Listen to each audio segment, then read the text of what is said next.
welcome to Courts Today. I'm Urvashi Chauhan with your daily roundup of legal updates from across the country. In this video, we talk about some key legal developments from the Supreme Court's upcoming hearing on Bihar's electoral roll revision to the Bombay High Court's ruling on the scope of the POSH Act. We also cover high-stakes cases involving national security, judicial vacancies, and the ongoing debate between the right to protest and the right to education. The 2025 Bihar Legislative Assembly election for all the 243 constituencies is scheduled to be held in October or November this year. The Election Commission of India has launched a special intensive revision of the electoral rolls in Bihar ahead of the elections. But this move is being challenged in the Supreme Court by former MLA Mujahid Alam and others who claim that it threatens to disenfranchise poor, migrant and minority voters. For your better understanding, the electoral roll is the official list of all eligible voters in a constituency. It's prepared under the Representation of Peoples Act 1950 and Article 324 of the Constitution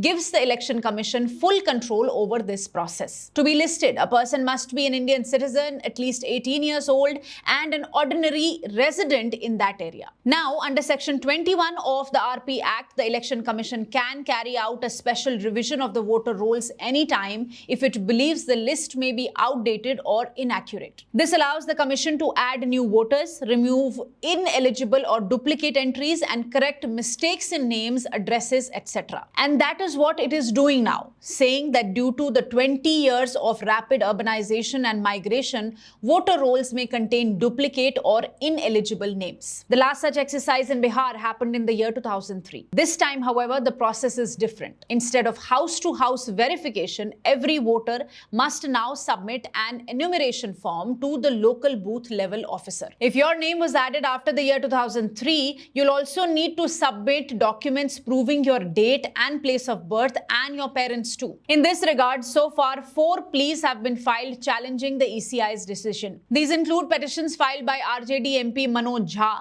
the Association for Democratic Reforms, PUCL, activist Yogendra Yadav, and Lok Sabha MP Mahua Moitra. The Supreme Court has agreed to hear the petitions on 10th July. Former Bihar MLA Mujahid Alam has also filed a petition in the Supreme Court challenging this decision of the Election Commission. According to him, this rushed process could unfairly impact lakhs of voters, especially migrants, Muslims, Dalits, and the poor. Alam, who once represented the Kocha Daman Assembly constituency, argues that a majority of male voters from his region are migrants. They have moved to other states for work and cannot realistically come back just to fill out voter forms within a short 30-day window. He's raised serious concern that if these migrants don't fill out the forms in time, their names may be automatically deleted from the voter list. This, he says, is a direct threat to their right to vote. Alam points out that Bihar faces heavy monsoons and floods between July and October, making it extremely hard for people, especially in rural areas, to submit forms or raise objections in time. He also highlights a massive documentation issue. The Election Commission has reportedly asked for 11 specific documents to prove voter eligibility, but common IDs like Aadhaar cards, ration cards, and Manrega job cards have not been accepted. This could exclude a large section of the poor and marginalized who don't have anything else. The petition also notes a huge mismatch between forms distributed and those actually collected or uploaded. For example, even though 94% of voters got the forms, only 14% were returned in the first 10 days. In an update from the top court in this case, senior advocates Kapil Sibal, Abhishek Manu Singhvi, Gopal Shankara Narayan, and advocate Shahadan Farasat jointly appeared today before a partial working days bench comprising Justice Sudhanshu Dholia and Justice Joy Malle Bagchi, urging urgent hearing of the petitions challenging the Election Commission's decision. Singhvi told the court that 8 crore people make up Bihar's electorate and 4 crore of them are now being asked to file enumeration forms with specific documents. Sibal, appearing for RJD, added that it is an impossible task. Senior advocate Gopal Shankara Narayan pointed out that even Aadhaar and voter cards are not being accepted as valid documents under the new rules. The timeline, they say, is far too strict. 25th July is the cutoff, and any voter who does not meet the deadline may simply be dropped from the rolls. While the top court has now agreed to hear the petitions on 10th July, stay tuned. Protests on campus have always been hotbeds of dissent and dialogue, but when they turn disruptive or spiral out of control, it raises a tough question. Where should we draw the line between the right to protest and the need for academic order? The Punjab and Haryana High Court has sought a response from Punjab University on a plea challenging its decision to mandate an affidavit from new students, which says that students must seek prior permission before organizing any protest on campus or their admission would be cancelled. The case was heard by Chief Justice Sheel Nagu and Justice Sanjeev Berry. The court observed that when the right to form associations and the right to education come to conflict, students must choose between protesting and participating in the classroom, as both cannot go hand in hand. Appearing for the student petitioner, senior advocate Akshay Bhan argued that while action can be taken if classes are blocked, the university cannot demand that students waive a fundamental right like protesting under the Article 19 of the Constitution. That the clause in the affidavit is vague, that there is no prescribed rule or legal basis for cancelling admission. He also argued that another clause unfairly bans participation of outsiders in campus protests. He argued that if former student joins the protest, it is beyond the control of the student, and questioned as to why the student's admission should be put at risk for such reasons. The university, on the other hand, cited past protests that turned unruly, including one during the vice president's visit, arguing that campus discipline and academic functioning were disruptive. Chief Justice Nagu strongly remarked that over the last few decades, protests have become a big problem for universities. Someone has to take strong charge. Referring to his time in the state of Madhya Pradesh, he said that for 10 years, student associations were banned and there was peace. Universities worked smoothly. Since 17 July, in this case is the last date to file the affidavit, the court has allowed the students to submit it for now, but clearly stated that it will be subject to the final outcome of the petition. The matter is now listed for 4th September and the university has been directed to file its reply by then. Moving further, the Bombay High Court today ruled that the POSH Act 2013, which deals with sexual harassment of women at the workplace, does not apply to complaints filed by female advocates against other advocates. A division bench of Chief Justice Alok Aradhe and Justice Sandeep Marne clarified that the POSH law applies only where there is an employer-employee relationship, which is not the case between advocates and the bar councils like Bar Council of India or the Bar Council of Maharashtra and Goa. However, the court did clarify that employees or committee members of the bar councils can seek relief under the POSH Act if they face any harassment. As for women lawyers facing misconduct by male counterparts, the court pointed to an alternate legal route, that is, the Advocates Act. Section 35 of the Advocates Act allows action to be taken against lawyers for professional or other misconduct, is what the bench said. This ruling came while hearing a PIL filed by the UNS Women Legal Association, which was seeking formation of permanent grievance redressal mechanisms to deal with sexual harassment complaints in the legal profession. The bench, however, dismissed the PIL. In the next update, a woman candidate who applied for the post of weightlifting coach with the Sports Authority of India has approached the Supreme Court alleging bias and discrimination in the selection process. The reason? One of her examiners was her former coach, the same person she had earlier accused of harassment. The selection process for the coaching post had 3 stages: a physical fitness test, a skill or practical test, and a written exam. She and another candidate, referred to as respondent number 4 here, cleared the first round. But during the skill test, she was given only 17.5% marks, which disqualified her, while respondent number 4 just crossed the line with 23.5%. She later found out that one of the examiners who gave her low marks was not certified in weightlifting, but was a bodybuilding and tug-of-war coach, and also her former coach, whom she had previously accused of mental harassment. The woman then made a formal complaint to the Goa government, which found merit in her allegations and decided to reconduct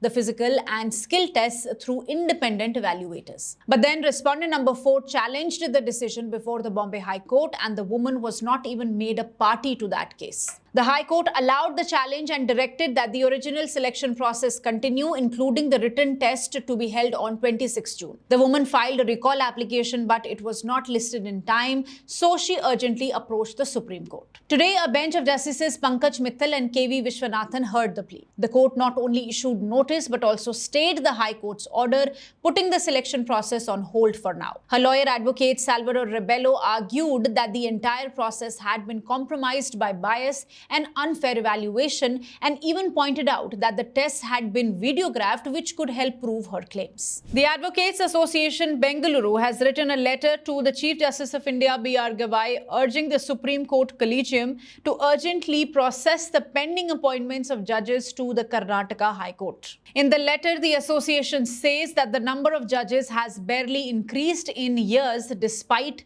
the rising workload. With courtrooms understaffed and judges overburdened, case pendency is mounting and litigants are suffering. The association points out that across all three benches of the Karnataka High Court, judges are working overtime, yet many important matters, including even B group writ cases, are not reaching the hearing stage. It further adds that thousands of old civil cases have been pending for years, leaving litigants waiting endlessly for justice. The lawyers have requested two key things: that the pending names for appointment be immediately cleared by the Supreme Court Collegium, and that the Karnataka High Court Collegium be directed to fill existing vacancies and recommend names and ensure broad social representation across communities. The lawyers say that Karnataka's judiciary is under real pressure, and unless judge vacancies are filled urgently, justice delayed will remain justice denied. The Bombay High Court heard a PIL seeking a 9-day ban on slaughtering of animals in Mumbai, Pune and Nashik during the Jain festival of Paryushan Parv. The plea was argued by senior advocate Darius Khambata, who cited a Supreme Court judgment upholding a similar ban imposed by the Ahmedabad Municipal Corporation, and pointed out that Mumbai actually has a larger Jain population than Ahmedabad.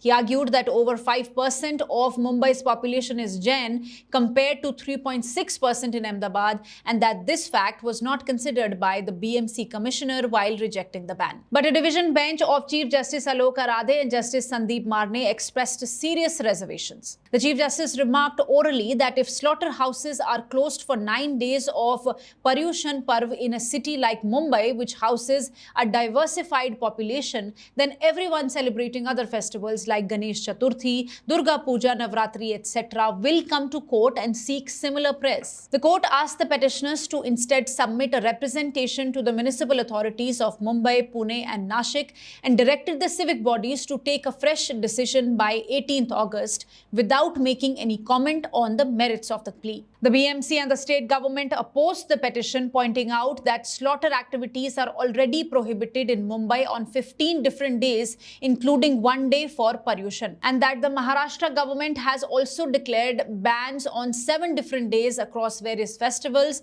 but not during Paryushan. Senior advocate Khambata, however, argued that this ignored the demographic realities of Mumbai's Jain population and that the issue deserves a fresh consideration. To this, the Chief Justice questioned as to under what statutory obligation could the corporation close it for 9 to 10 days. He said that just because the Supreme Court upheld the Ahmedabad ban does not mean it should be replicated everywhere. The court emphasized that it was not expressing any final view but allowed the petitioners to make a detailed representation. Did Uttar Pradesh's Deputy Chief Minister Keshav Prasad Maurya use fake degree to fight elections and get a petrol pump license? That was the serious allegation made by a BJP leader from Prayagraj, Divakar Nath Tripathi. But after years of legal battles, the Allahabad High Court has finally dismissed the case. Here is what happened. Back in 2021, Tripathi had approached a magistrate in Prayagraj asking for a police investigation into his claims. He filed an application under section 156(3) of CRPC alleging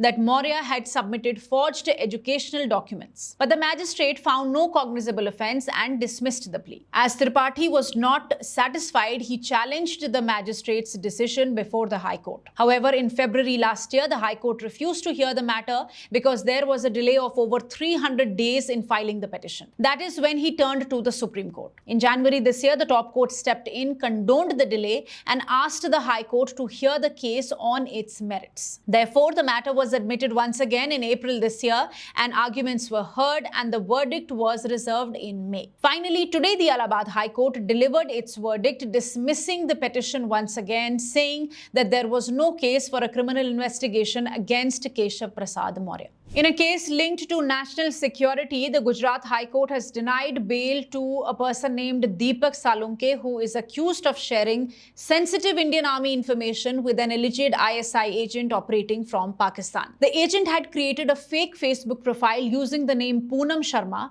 and reportedly lured the accused into revealing confidential details, including photos of army movement near border areas like Pushkar. Justice Hasmukh D. Suthar, while rejecting the bail plea, noted that this was not just one-off crime, it suggests a larger ISI-backed conspiracy with possible links to recent drone and terror attacks along India's borders. The court said that such information was confirmed to be secret by army and not available to the public. Salunke, arrested under Section 121A and 120B of IPC, which deal with conspiracy to wage war against the government and criminal conspiracy, was also found to have received money through Hawala channels. The court stressed that even if no money was involved, sharing such data still endangered national security. The court dismissed his argument about delay in trial, saying that national security outweighs personal liberty in such grave cases. It added that releasing him could impact the ongoing investigation and allow others involved in the conspiracy to escape scrutiny. While rejecting bail, the High Court did direct the trial court to speed up the proceedings.